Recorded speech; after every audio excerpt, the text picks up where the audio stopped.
এইখিনি মুহূৰ্ত আচলতে ক'বলগীয়া বিশেষ একো ভাষাই নাই। সকলোৱে পিতৃ মাতৃক লগ কৰি যিটো অনুভৱ, সেই দুখৰ বৰ্ণনা মানে ভাষাৰে ব্যক্ত কৰিব নোৱাৰি। যিহেতু একমাত্ৰ পুত্ৰ সন্তানক হেৰুৱাইছে, গতিকে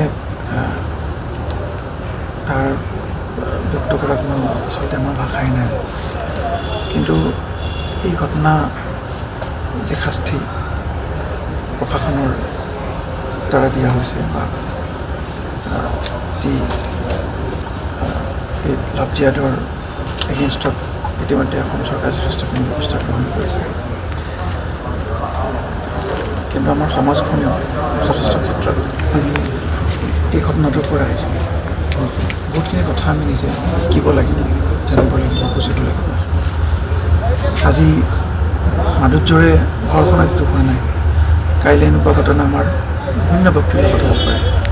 গতিকে আমি প্ৰত্যেকে এইখিনি সময়ত চিন্তা কৰিব লাগিব, এয়া মাধুৰ্যৰ পৰিয়ালটোৰ কাৰণে বিপৰ্যয় নহয়, আমাৰ সকলোৰ কাৰণে বিপৰ্যয়।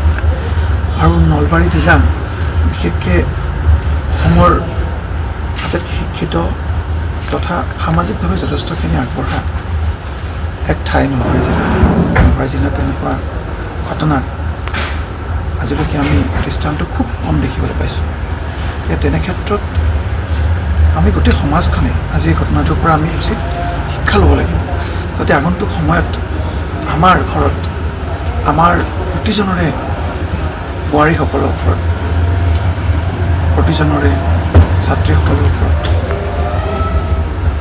মহিলাসকলৰ ওপৰত যাতে এনেকুৱা কোনো অত্যাচাৰৰ সন্মুখীন তেখেতসকলে হ'ব নালাগে। আমি সকলোৱে নিজে ব্যৱস্থা গ্ৰহণ কৰিব লাগিব।